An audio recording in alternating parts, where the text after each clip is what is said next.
Thank you. That's not a small task that he just laid out before me, and it wasn't one that I had signed up for entirely.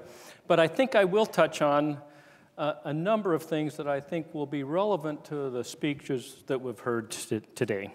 So, a couple of colleagues and I, Abby Griffin and Bruce Vojak, have had the opportunity over the past several years to study in depth a bunch of people in companies who have created breakthrough new products.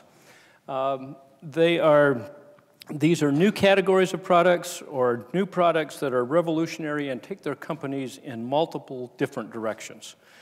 And as you look at one of these innovators, I just want to tell you one story to get us started, and then we'll look at some lessons that might be relevant to us from studying these highly innovative, creative people. One of the innovators we worked with was in the highest recognized area of his company, at the top of the technical ladder, had created a product that was worth about $1.5 billion a year to the company. And as he told us the story about how he created that product, he came to the point and said, and then I was in a termination discussion with my manager, and he forbid me to work on this product that turned out to be a multi-billion-dollar product. And we said, how could that be? And we said, well, that's just an anomaly. And then there was about 15 other people in this category in this company, and almost half of them, at one point or another in their careers, had been in termination discussions. And you said, there's something more going on here.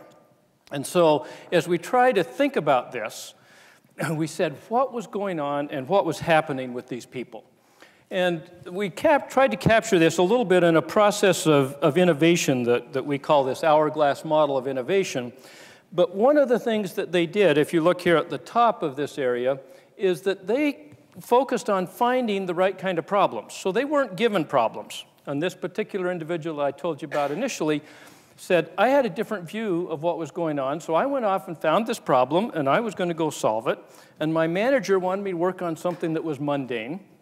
And I told him it was stupid, and I had better things to do that was going to make a lot of money for the company. And he said, is it immoral, unethical, any of these kind of things? He said, no, it's none of that. It's just stupid. And he went on, and he said, then the manager had him in firing discussions, and he went back to his office, and he said, well, if they're going to fire me, I don't have anything else to work on, so I might as well work on this thing that I've got. And he actually brought it to market and through a variety of ways that we'll talk about here. So finding the right kind of problems and working in those issues is a key piece. And then understanding the problem. And this is understanding across multiple domains. And as we've talked a lot of the things today, you've heard people that understand deeply. And if you think about understanding, there are various types of understanding. And too often, a lot of us think that if we understand something so that we can decide between two alternatives, that's sufficient. That's often, I know we're in the business school and I shouldn't say anything bad about the business school, but that's often what we teach in the business school. And my degree's from the business school. So anyway, we teach about how to decide amongst alternatives. If you think about the understanding required to create, that's a very different level of understanding than what's required to decide.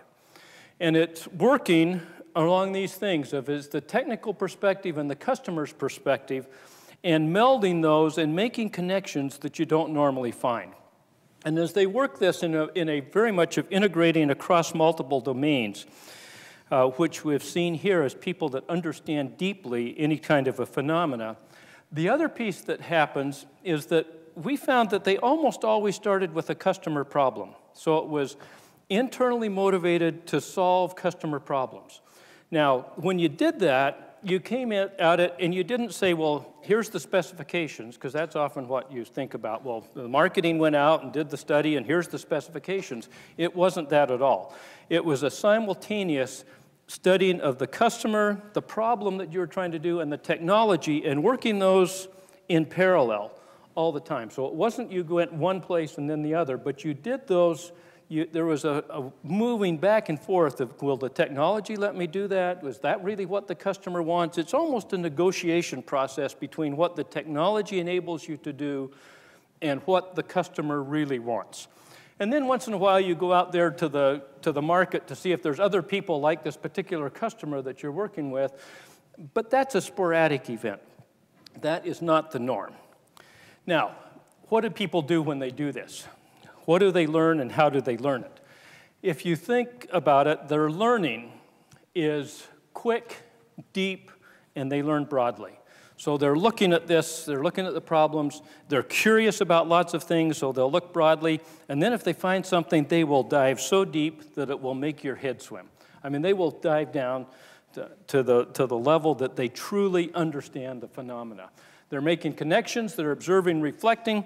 We ask them where they learned all of these things, and almost always it was self-directed, on the job. It was observing and making connections. It was not going back to school. It was not doing lots of other things. It was this old adage of they learned how to learn, and they would, if they wanted to learn something, they went and learned it. And then the next part of what did they learn? They learned how to deliver results in first-time, unique situations that had never been there. And then they learned how to master a topic and master an area and to create. And I think it's this, we often talk about creativity and other things, but it really is this creation more than creativity. These people were creative for sure, but it's the act of creation that is the really powerful piece here. Now, if this weren't hard enough, imagine that you're out here somewhere and you get grand insights and you know that you've got truth captured. We saw a little video earlier today where the gorilla walked through the thing and how hard that was to observe. It's much, much, much harder to be able to get anybody to hear you when you think you've found truth, because they're not looking for truth. They're not looking for a new creation. They're looking at how do you optimize the current business. They're not looking at how do you go after something new.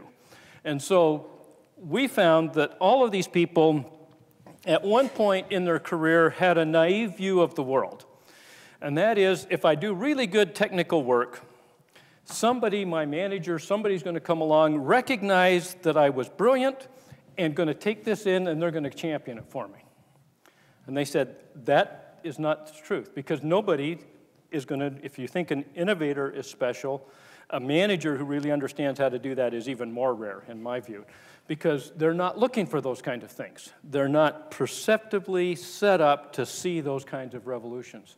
So he said, if I don't become willing to convince, as hard as the technical problems were, if I don't become willing to convince and act on it, I'm not going to be successful. So they then begin applying their creativity, their innovation, all the other things to the political problem of how do I get this accepted once I've found truth. That is a challenging problem for most of the technologists. So they do that, they apply their critical problem solving to the political task, and the task is to go convince many people, not just one, because you never get your thing accepted by convincing one person. You got to convince lots of people, and they're almost always outside your comfort zone. So our challenges, as we see this, as we think about how this might relate back to us, the research that we've done and the work we've done. First of all, can I be more innovative? As I find just associating with these kind of people, you want to say, can I look for problems more? Can I find the interesting problems? Am I going to do that? Am I thinking about finding the right problem versus can I solve something? Can I be a category creator versus a category enhancer to take something that somebody else has already done and make a small incremental improvement to it? Can I understand the problems really? Do I understand in order to master something and create? Versus do I understand at a very superficial level, maybe just to decide amongst alternatives? And can I think about politics in a positive way versus I think about politics and say I throw out my hands and I give up? So that's one piece. Can I be more creative? And then the other piece is how do we make our institutions to where we're more likely to create and develop these kinds of people? And I think here at the university, there are challenges for us to say, how do we help people become category creators? How do we help people be these innovators that are going to create and develop new things?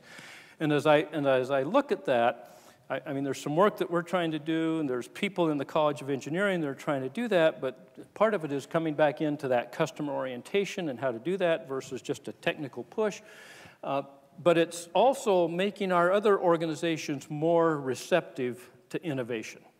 How do we get our organizations to look for, instead of maybe 1 in 500 or 1 in 1,000 of these kinds of people, to say, we'd really like to have maybe 1 in 100, and that are going to create the kind of value that you'd like to go see.